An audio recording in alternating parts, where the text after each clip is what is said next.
T-minus 4 hours until debate number 2 between Trump and Clinton. And if you thought the last one was a doozy, tonight could blow that one out of the water. Both nominees under pressure to suppress the fallout over leaked tapes and transcripts less than a month before Election Day. We'll get to Clinton's new scandal in a moment, but we begin with the firestorm over Trump's vile remarks caught on a hot mic in 2005. Some in his own party have had enough. They're calling for him to step aside. But Trump says he's not going anywhere. Are you staying in, Mr. Trump? Mr. Trump, are you staying in the race? 100%. 3 of his top surrogates, Conway, Christie, and Priebus, were all supposed to appear on the Sunday morning talk shows today, but they were replaced at the last minute by Rudy Giuliani instead. Here's how Rudy attempted to mop up the mess. I'm not here to defend his comments. If he were here, he wouldn't be defending his comments. His comments were wrong. They were very wrong and reprehensible, and he has said that, and he's apologized. What you're looking at is a man who's gone through 14 months of running for president, understands the weight on his shoulder of all of these people who voted for him, who believe in him, who believe he's really has a movement to try to change this country. I think the point that we'd make is he has apologized for this, and we believe if you get to the issues, he's the candidate that is much better suited to run the country than Hillary Clinton. Eric, let's talk strategy. Let's talk strategy for Trump. Earlier today, he was tweeting out about Juanita Broaddrick and her claim to have been raped by Bill Clinton. When it comes to the debate, should he go there? I'm not sure. I don't think so. Personally, can I just make a couple of statements about what's going on? I've been pretty much out there, in favor of or backing Donald Trump. I think Donald Trump was wrong, and when I heard the comments, I thought of my wife, Adrian, and who I respect immensely, and I was saddened by the comments. I was bothered by the comments. Now, we've also raised our son, Eric Chase, to never speak of women this way ever, no matter what the context was. So I hope Donald Trump tonight starts out by apologizing, a sincere, from the heart apology. Work on it, deliver it, mean it, because I think that will go a long way. That's not the Donald Trump that what we heard on Friday, this tape, isn't the Donald Trump that Adrian and I know. It's not the Donald Trump that has won the hearts and minds of more GOP primary voters in the history of primary voting. I still plan. My wife still plans on it. My niece, her daughters, my son, we all still plan on voting for Donald Trump if we hear that apology, because it's not about Donald Trump now. Now it's about not having Hillary Clinton as a president. It's about the good of the country and the good of the family. Now, my point is this, a long-winded point nonetheless, is that he needs to start out in the right place, get that out of the way and have it believable. And then I think you go and continue to stick to the issues. Forget the Bill Clinton stuff. Forget the Broaddrick stuff, Jennifer Flowers. Save that for later if you ever even bring it out or not. But tonight is about Donald Trump being contrite and then staying with the issues. Dana, but the fact is that, Steve Bannon, who used to work for Breitbart, now works for Trump. And Breitbart brought together Paula Jones, Broaddrick, and Kathleen Willey in Washington, and they put out a piece saying these women are afraid of Hillary Clinton. So, again, I ask, is that going to be Trump's strategy, and would you advise him to stick with it? I think what Eric laid out is a great strategy, but what you hear from, if the rumors are true that are coming out of Trump Tower, that is not the posture that they're planning to take, including what the recommendation was from one of his biggest funders, which is the Mercer family, who said they don't care about these comments. They want him to attack her. And that, I think, is what Hillary Clinton's team is anticipating based on some conversations I've had. They believe that because Donald Trump feels that he was too nice to Hillary Clinton in the first debate and that he held back and didn't bring up Bill's infidelities that we all know about, but that he maybe feels that it's time to do that. Perhaps somebody on his team has said maybe that's actually not the best tactic. I think Rudy Giuliani was doing some of the best spin that he could, and that seemed genuine. I do think that if he can apologize, as Eric was saying, and it does seem heartfelt, then the thing that he has to try to do immediately is try to have some sort of affirmative reason for his candidacy. And I would pick one thing. I would say, I am the person who can bring change to Washington, D.C., to get our country out of the economic rut that it's in so that all Americans can be more prosperous and safer. If he can try to do that and get the town hall back on track, he'll maybe be okay to break even. Huh. Okay, so it's going to be interesting to hear what Trump says, and it's also going to be interesting to hear what Hillary has to say about the controversy tonight. Here's some reaction from her top team members on the Sunday morning shows. It's disgusting. And I think people saw in real life what we've been saying for a long time. What Hillary said as far back as June is that he's unfit to be president of the United States. I don't exactly know what she's going to say about it during the debate. I imagine some of the undecided voters who are part of this town hall forum will have questions about it. I really think it's for Donald Trump to try to answer it and take responsibility. If you take that tape as Donald is accurately describing his actions, yeah, it is a pattern of assaultive behavior. It's much more than words. Greg, Hillary gets the first question tonight. What should she say? I don't know. First, to comment on what you just ran, I don't think what they say actually matters right now because it's so polarized that the people that are behind Trump are behind him for better or for worse. I remember when he said I could shoot somebody on Fifth Avenue and still these people would still stick by me. That's kind of true. And the people that hate him still hate him. It's the people in the middle that don't care about that. They're just going to make their mind up as this stuff builds. And that's for my next point. This is not over by any stretch. More shoes will drop. I mean, Trump is basically a centipede in a Nike factory. There are going to be shoes dropping. There are going to be other sound on tape that comes out from either The Apprentice or somewhere else. There's now a report from the Washington Post that after he tried to pick up on the married woman, Nancy O'Dell, he tried to get her fired when she rebuffed him. That was reported this morning in the Washington Post. So I think it's just going to get rougher and rougher, and it's going to be testing the loyalty or the fealty, rather, of his closest supporters. Because at some point you have to ask yourself, is your loyalty being taken advantage of? You have to, somebody has to earn your loyalty. They don't take advantage of it. And I think right now people are beginning to realize that this was fealty, it wasn't loyalty. Kimberly, today Trump did tweet out that there are some self-righteous hypocrites on the right who are abandoning him, Republicans who are moving away from him. What do you think about that, and how's that going to play in the Republican ranks? Well, I think he would like to see more of a band of brothers approach, that no matter what he might say that would be offensive, that they would be about party unity to move the country forward and to think about, you know, Supreme Court picks. I think what he has to do is what Dana and Bowling touched on, which is make a sincere, heartfelt apology, look right into the camera and talk to the women out there, the mothers, the sisters, the daughters, the aunts, the nieces, and say that he is truly and deeply sorry for those comments, that they were inappropriate, that there is no excuse for it, and then talk about how he wants to earn and be worthy of their trust, that this isn't about him or his shortcomings as a human being or as a man, but about the love he has for this country and about the love and support that he has felt throughout the country of people who want to change in Washington, D.C. and want to see improvements in the economy, want to see someone strong with national security and foreign policy, want to see someone that is going to repeal and replace Obamacare, want to see someone that's not going to lie to the American people as you see coffins draped over the 4 bodies of the fallen in Benghazi, someone who doesn't play loose with the law like in the email scandals and lying one thing after the next. He's got to focus on that, reasons to choose him as an agent of change for the party to move the country forward.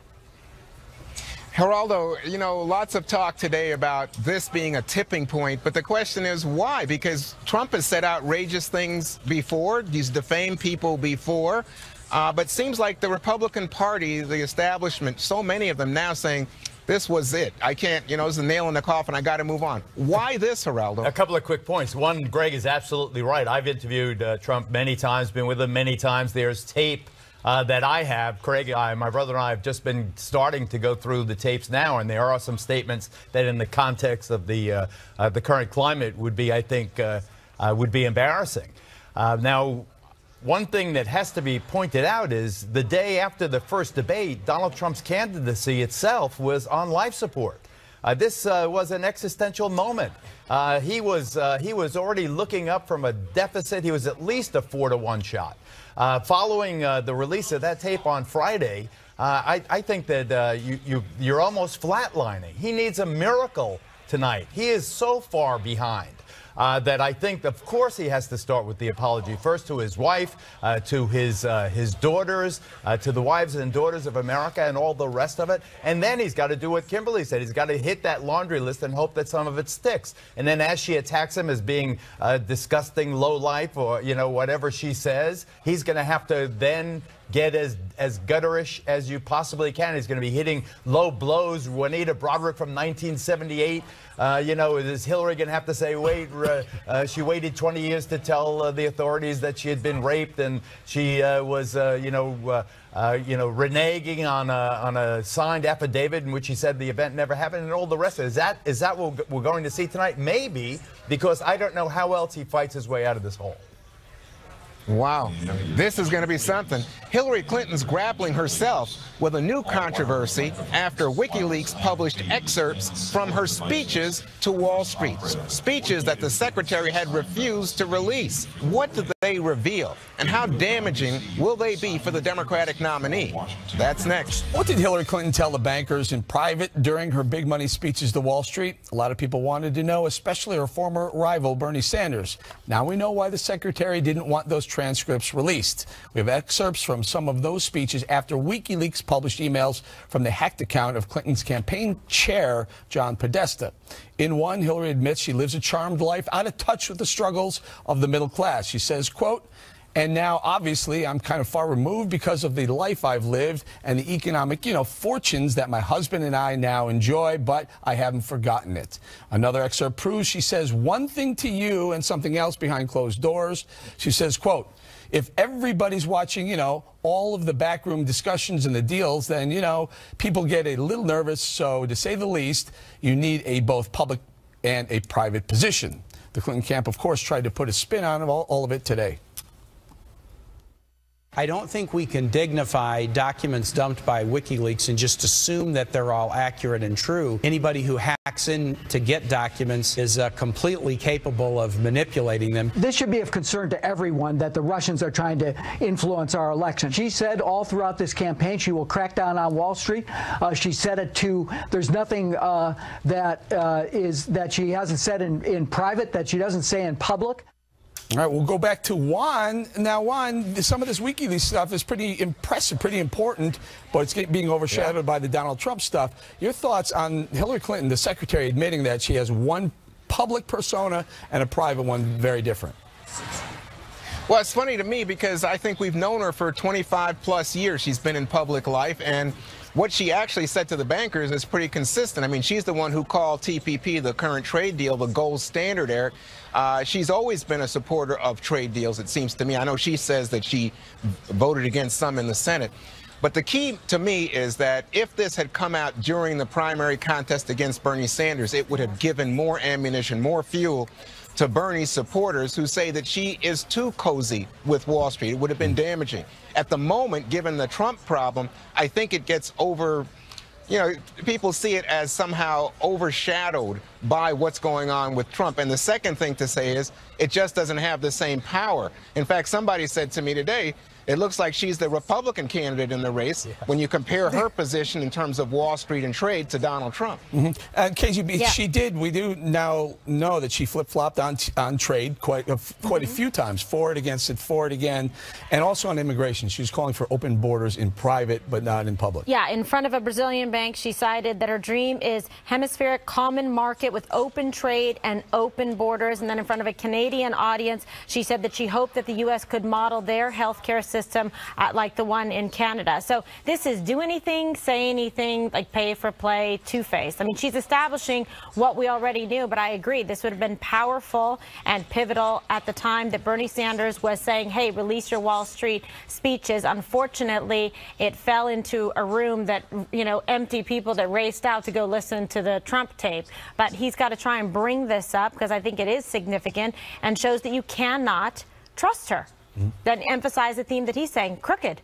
And Dana, are they as enlightening as people were hoping, or I don't think it's the bombshell that now. If timing is everything, so if Bernie Sanders would have had this ammunition, and the Bernie Sanders campaign would have had just a little bit more time before they ran out of primary dates and money, frankly, then I think that you might be looking at a very different Democratic race right now. You might be looking at Bernie Sanders, in which case the Republicans might be up by 20 at this point. But that is not what we have, possibly. It's an interesting thing with both camps. So Podesta was complaining that the story is not about the fact that the accusation that the Russians are trying to meddle in our elections. They're mad that that's a story. The Trump people are mad that a decade-old audio tape is a story. And just in my experience, it's like you can't do anything to the gorilla. The gorilla is going to decide what the story is, and so you just have to run with it. Complaining that something is not a story, either roll with it or figure out a way to make the other story bigger. Other than that, you're just wasting my time. Greg? I have to waste your time then, because I do have a problem with this story. And I've always been consistent with this from day one, that I am not okay with people going into people's private stuff. I agree with that. I'm not disagreeing. Okay. But and also, how can we be also okay with outsiders influencing elections? Oh, yay, Assange's screwing over Hillary because it's not Trump. So it's okay, yay, we're screwing over Hillary. No, they're trying to screw over America. They're trying to undermine an election. And if you honestly think that Assange has your best interests in mind, his only best interests are Assange. He's trying to look for a way out, and he's working with somebody in order to do something. To get new digs. Yeah, to get new digs. So the point of saying how great this is, you're missing the point. Geraldo, your thoughts on the WikiLeaks? 3 quick ones. One, timing is everything in life. If this had come out before the first debate, it would have given Donald Trump some ammunition to use, maybe to good effect. Number 2, it is deeply distressing and not nearly emphasized enough that Julian Assange, Vladimir Putin, Russia hacking. I mean, nobody's account is safe. Not only that, the very financial structure of the country, everything done on cybersecurity is such a huge issue now. To use this and then complain about the lack of cybersecurity, I think, is really hypocritical. And finally, Hillary Clinton says one thing to Wall Street bankers paying her $500,000 to make a speech and something else to the crowd at Madison Square Garden. Really? I mean, this is news? I mean, come on, what are we, children here? It is preposterous that there is alarm. I think the biggest to me, revelation about these tapes is really, why was she fighting so hard for this? This character. Is nothing. It's all about character, right? Yeah, but it's that's all you know, she. But that's an argument you can't have. That's been forfeited. That was the point I was trying to make. I mean, we're holding one candidate over words and character, and they were saying, but she changed her story and she's lied. But let's not talk about it's okay to sexually assault women, right. And she's talking about I live differently than I used to. And should we stop believing Donald Trump's words? He didn't really mean it. Well, you certainly believe it when he says build a wall. So believe what he says when he's caught on mic. All right. Juan, we're going to see you a little bit later, but much more to come on the 2005 Trump tape. Can the Republican nominee calm the storm at tonight's debate? That plus much more in our special Sunday live edition of The Five. Next. So if you live by the media, you die by the media. Trump's appeal was also Trump's huge flaw. Excitement, scandal, laughs, spectacle. He had it all. You can take advantage of it, as we all did in TV land, but so can your foes. So it's not simply about Trump's words. It's about how no matter how bad Hillary is, she's not as interesting as Trump. Because Trump is all visual and audio. You get hot tape even when he scowls. With Trump, you get beauty queens and brawls. With Hillary, it's just blackberries. The Dems suckered the Republicans. They knew that Trump will always do something that overshadowed a flawed Hillary. He was her perfect choice, an endless cornucopia of crisis that drowns out her failings. And everyone knew this. Seriously, were you that shocked by this latest Trump leak? If you didn't see this coming, then you must be shocked every morning when the sun comes up. Trump has a history. So it's not an October surprise. It's an October what'd you expect? Geraldo, you spent a lot of time with the man and The Apprentice. I did.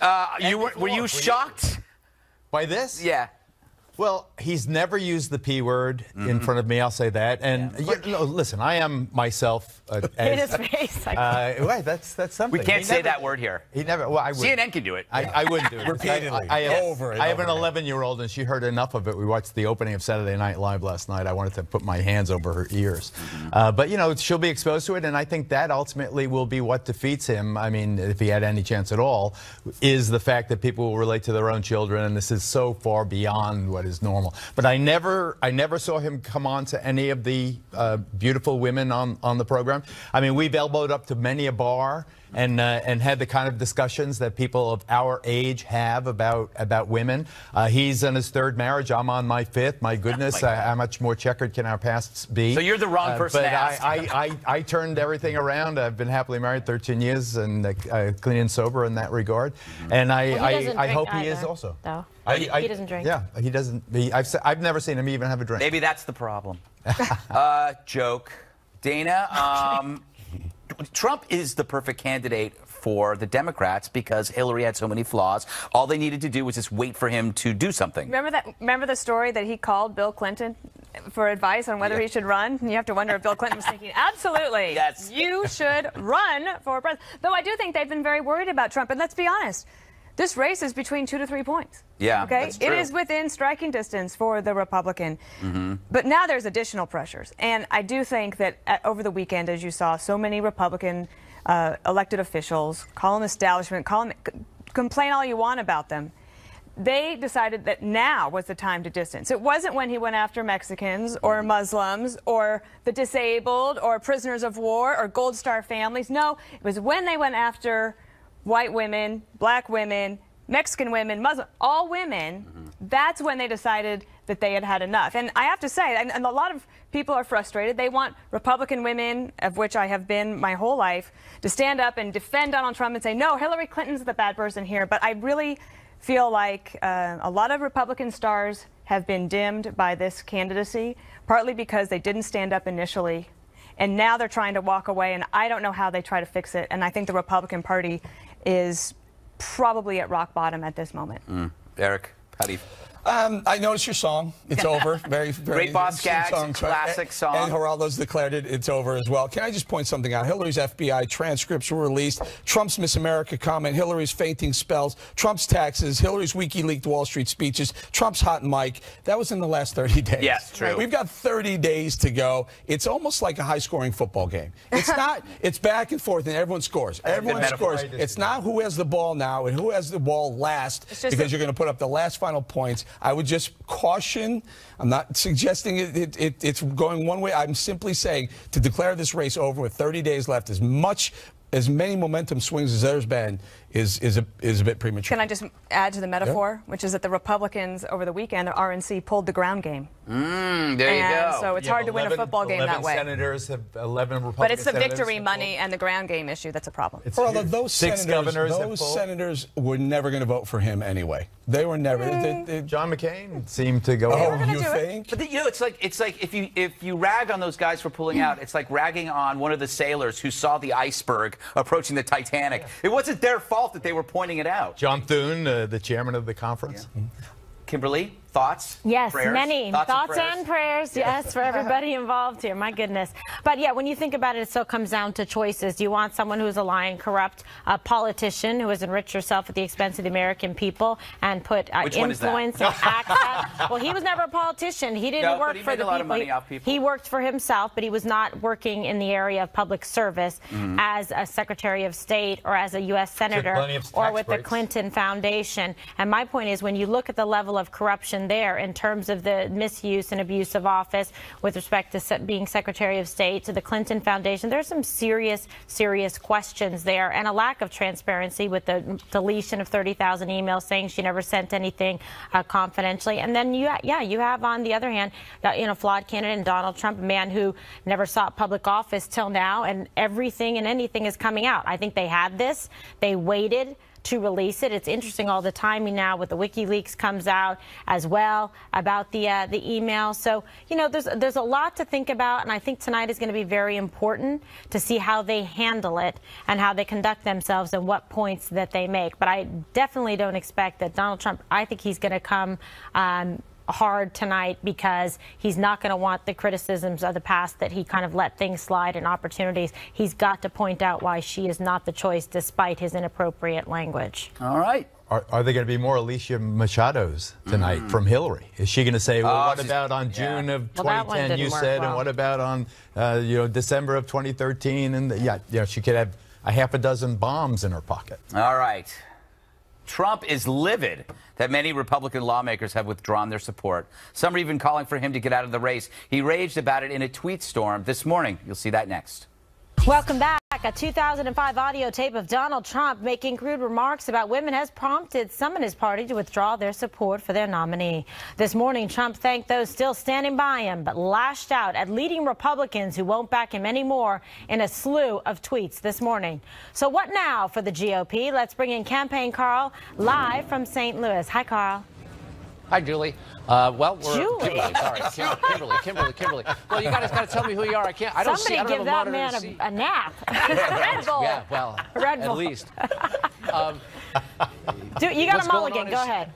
Yeah, well, I mean, I don't have a monitor to see who it is, so you guys got to tell me who I'm talking There's to. no Julie on this show, Carl. I know, I meant Julie Kimberly. Andrews, I meant Kimberly. Yeah, sorry.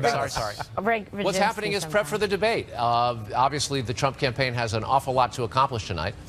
They have to answer for the video and show some contrition, try to be sympathetic to the audience. It's worth noting that there's a female who's his opponent. There's a female among the moderators, and then half the audience probably is going to be female. So we understand that the very first question is going to be about that videotape. But there's a lot more to it. And the Trump campaign has an awful lot to do. They've got to be positive. They've got to be persuasive. He's got to defend himself. He's got to get back on offense, get his campaign back on track, and do it without being offensive. And yet, with all of the talk that Trump has had on the web, and that he's said at rallies over the last couple of weeks about going after Bill Clinton's infidelity, and specific tweets today about Juanita Broderick, who alleges that she was raped back in 1978 by Bill Clinton, it could be hard to not get pretty messy tonight, and the Clinton campaign is prepared to go after him very aggressively. Tim Kaine and John Podesta, the running mate and the campaign chairman, have basically telegraphed on the Sunday shows that they're going to come at Trump hard, and they see tonight as a possible seminal moment. If Clinton wins the debate, that's 2 in a row for her. All right. Martha's got a question for you. I mean, Dana. I'll take it if I could be Martha McCallum for a moment. No, she meant Martha Washington. Oh, Martha Washington. Thanks, Ray. I have 2 questions. Both have to do with scheduling. What is the Trump campaign saying to explain the changes this morning on the Sunday shows when Kellyanne Conway did not appear this morning, and they sent Giuliani instead? And the second question is, what about the schedule going forward? Because Mike Pence pulled out of the event yesterday in Wisconsin. Right. Is he waiting to see how tonight goes before announcing what he's going to do the rest of the week? Yes, and yes. And furthermore, yes, that the Republican Party has sort of held off a lot of its spending for Trump in its so-called victory fund and pulled back some of its direct mail messaging because they're trying to figure out what the message is going to be after tonight. This crisis, such as it is for the Trump campaign over the last 2.5, 3 days, is yet unresolved, and there's very much a transition underway. They don't know whether they're going to come out of the debate tonight and things will be more smooth and they can get back to the kind of campaign they want to run, or whether or not things are going to be horrible and they're going to have to double down on more attacks on Hillary Clinton, so the messaging could be even more aggressive. As for Kellyanne Conway's being MIA from Fox News Sunday this morning, Rudy Giuliani said it was a matter of scheduling. The truth of the matter is Kellyanne Conway used to be Kellyanne Fitzpatrick, very, very well-known pollster and consultant in Republican politics, whose specialty really has been helping Republicans deal with women's issues more gracefully in the era of Murdoch and Aiken a couple of congressional elections ago, and now in terms of Trump. And it's very difficult for her, as a very devout Catholic, conservative, social conservative Republican, for her to justify what Trump has done. So she took a pass this morning, but she was with him with debate prep the whole time, trying to give him talking points and messaging tips to make his case without offending more women. He's got no compunction whatsoever about going after Hillary Clinton. The trick is doing that without offending other women. She also tweeted out a pic with him and on the plane today with everybody. Bowling, you have a question? Yeah, I have heard a lot of people speculate about that, Carl. I just haven't heard anyone report it with a source that maybe you've heard something differently. Anyway, here's my question. A lot of people are declaring this race over. It's done. It's insurmountable. You've been around a long time. You've seen a lot of campaigns, Carl. You've seen a lot of things happen. Are you willing to say this race is over as well? No. No. In 10 days, we have another debate. So while it would, if he does poorly tonight, it's 2 in a row. So even if he were to win the third one, and the third one can be the lasting final image of the debate, the one that leaves the lasting impression, But then we're only 20 days away from the election, and this doesn't happen in a vacuum. Don't think that the Republican strategy is not going to go untouched by Democrats. Hillary Clinton and the other half of the country on the left is going to unload the floodgates, and we're only beginning to see a trickle of it. There's a lot more coming from a variety of sources, and there's been a tremendous amount of questions. Ted Cruz had one of the sort of most amusing tweets today, saying, how come all this stuff on the video that's coming out making Trump look bad now instead of in March of this year or last year? Meaning, why didn't you do this to him when I was running against him so I could have been the nominee? And the truth of the matter is the Democratic campaign, the Clinton campaign, and the DNC have been doing opposition research on the entire field. And they've got binders of stuff to go at Trump after women. Greg, you have a question? We're a little tight on time. So yeah, Carl, this is Lou Dobbs here. If the wheels come off this thing tonight, will the moderators just let it go? Or are they going to try to keep it to the structure and try to control it? Or are they going to just say, you know, if it gets really bad, what will they do? Well, I mean, first of all, some of these questions are going to come from civilians. Right. And so the candidates really have to be polite and show their capacity to empathize with the public in town hall meetings. If they're interrupted in the middle of saying something to a voter by their opponent, the moderator shouldn't get involved in that, because then there's the two candidates potentially being rude in front of someone who asks a serious question. And then there's this question about whether or not moderators should be fact checkers.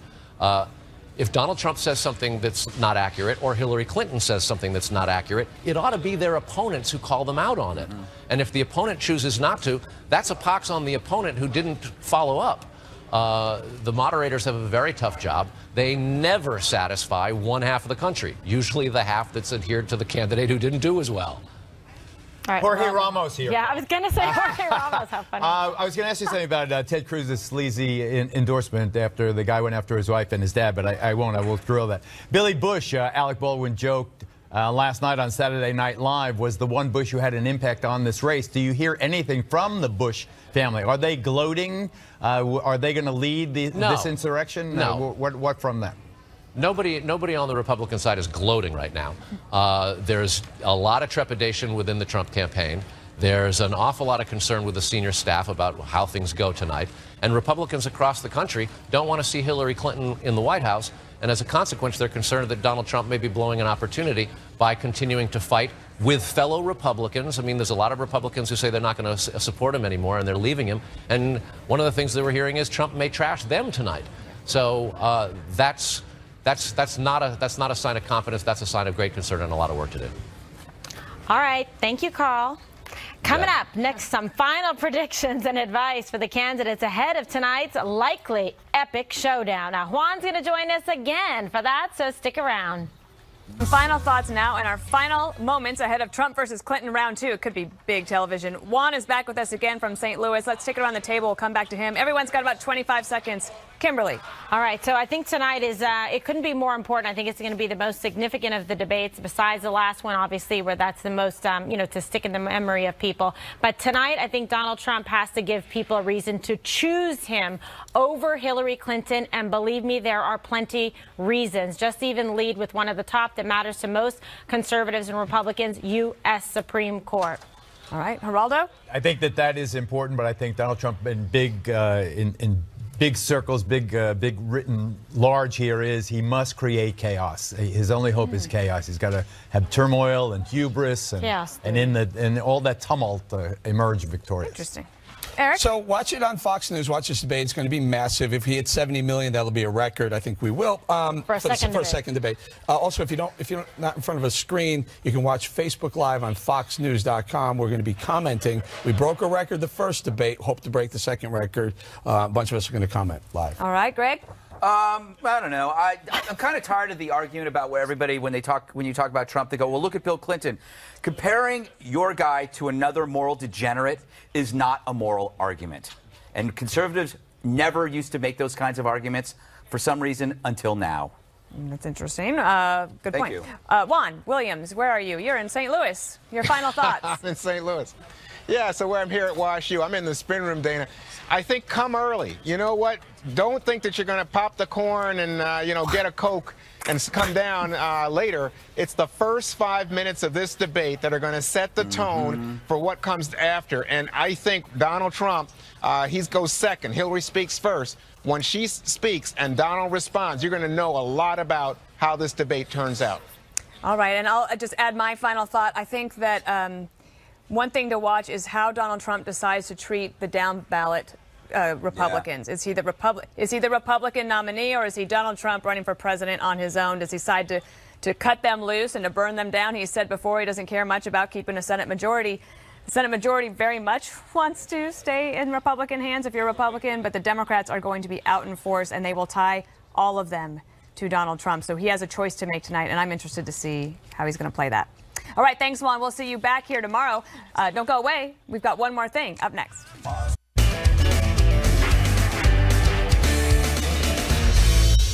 Welcome back. Time now for one more thing. So you, Eric? All right. You know, I have a serious soft spot in my heart for law enforcement. I thought I had to talk about this, what happened yesterday.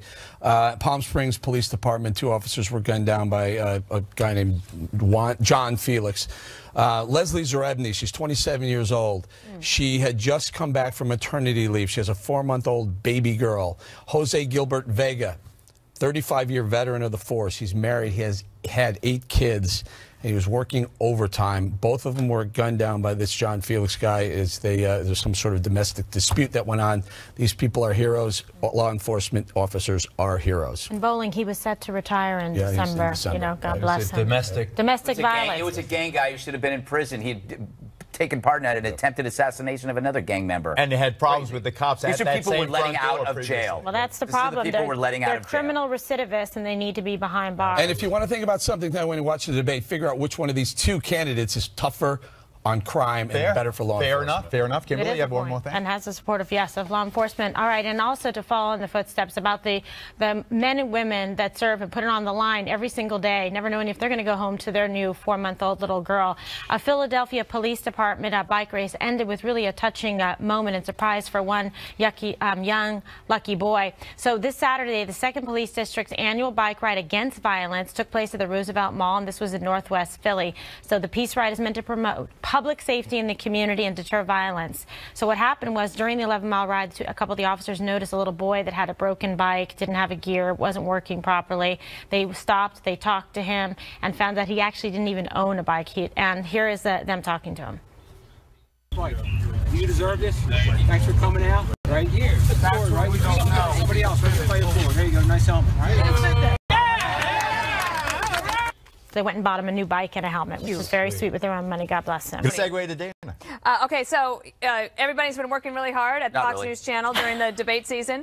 On a rare night out, I got to have a lot of fun last night. We went to Barclays Center and saw Blake Shelton. He was amazing in concert. His guitarist is Kevin Post. I didn't know that the band they're fans of the show. I got to meet Blake Shelton just briefly, which was great. Kevin Kennedy is he is super tall. All of them are tall. I felt so short. I was in 5-inch heels. It still didn't matter. Your next Jeopardy partner. I know. There's Kevin Post. He's a guitarist. I met Robin Phil. Anyway, a great night out. And there is country music demand in New York City. Oh, yeah. Sure. All right. Love it. You know, I feel bad for Billy Bush. I feel bad for Donald Trump, the whole controversy. But Billy Bush, kind of an innocent victim here, although he did participate in the boy talk. Anyway, he'll be talking tomorrow on the Today Show about his role in this. Ironically, after Dancing with the Stars, I went on Billy's show, Access Hollywood, and we played a debate. I was Hillary, he was Trump. Play it.